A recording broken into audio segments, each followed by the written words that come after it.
মসজিদ কি ওয়াশরুমের জায়গা? মসজিদ তো ওয়াশরুমের জায়গা না। মসজিদকে কেন ওয়াশরুম হিসেবে ব্যবহার করবে?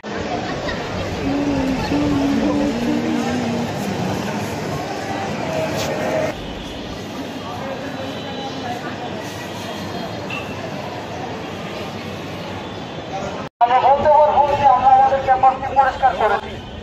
আপনারা যদি ক্লিনের সহযোগিতায় আজকে আমরা ক্যাম্পাসে একটি পরিষ্কার পরিচ্ছন্নতা ক্যাম্পেইন করেছি, যেটা শিরোনাম safe campus, clean campus safe campus.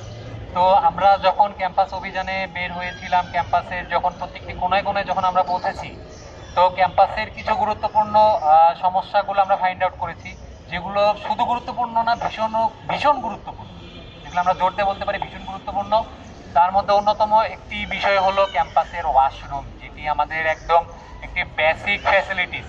ক্যাম্পাসের একটি বেসিক ফ্যাসিলিটিস হলো স্টুডেন্টদের পর্যাপ্ত ওয়াশরুমের ব্যবস্থা করা, কিন্তু দুঃখের সহিত বলতে হচ্ছে ক্যাম্পাস অন টাইমে হয়তোবা ডিপার্টমেন্টের ওয়াশরুমগুলো খোলা থাকে, কিন্তু যখন ক্যাম্পাস ছুটি হয়ে যায়, যে রিডিং রুমে আমার যে ভাই বোনেরা পড়াশোনা করে, তো তারা পর্যাপ্ত ওয়াশরুমের জায়গা পায় না, তারা ওয়াশরুম হিসেবে মসজিদের ওয়াশরুম ব্যবহার করছে।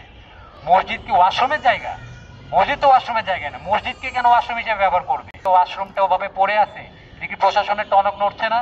টানা তৃতীয়বার অর্জন করেছে দেশের সেরা সুপার ব্র্যান্ড স্বীকৃতি বসুন্ধরা টিস্যু। আমাদের স্টুডেন্টরা মানে প্রসাব করার মতো, ওয়াশরুম ইউজ করার মতো বেসিক ফ্যাসিলিটিস নিয়ে কেন আমাদের কথা বলতে হচ্ছে? এটা তো আমাদের বলার কথা না, এটা তো আমাদের ক্যাম্পাসের সম্মানের বিষয়। একটা বার্তাই ক্যাম্পাসকে পৌঁছে দিতে চাই, আমাদের ক্যাম্পাস আমাদের ঘর, আমাদের ক্যাম্পাস আমাদের পরিবার, আর আমাদের পরিবার এবং আমাদের ঘরকে পরিষ্কার রাখার দায়িত্ব আমাদের নিজেদের, আমাদের ক্যাম্পাসের প্রশাসনের এবং আমাদের যারা ক্লিনার আছে তাদের। তো আমি ক্যাম্পাসের প্রশাসনকে অনুরোধ করব এবং ক্লিনারকে অনুরোধ করব যে আমাদের ক্যাম্পাস যাতে পরিষ্কার পরিচ্ছন্ন থাকে, এই বিষয়টা যেন সদয় দৃষ্টি রাখে। স্টুডেন্ট বা শিক্ষার্থী সহ সকলের মাঝে সচেতনতার বার্তা পৌঁছে দিতে আসলে আমাদের এখানে আসাটা ভালো লাগার বিষয় না আসলেই, কারণ এটা একটা ছোট ক্যাম্পাস এবং একটা স্বনামধন্য একটা ক্যাম্পাস, কিন্তু এখানের পরিবেশটা যেমন থাকা উচিত মোটেও তেমন না।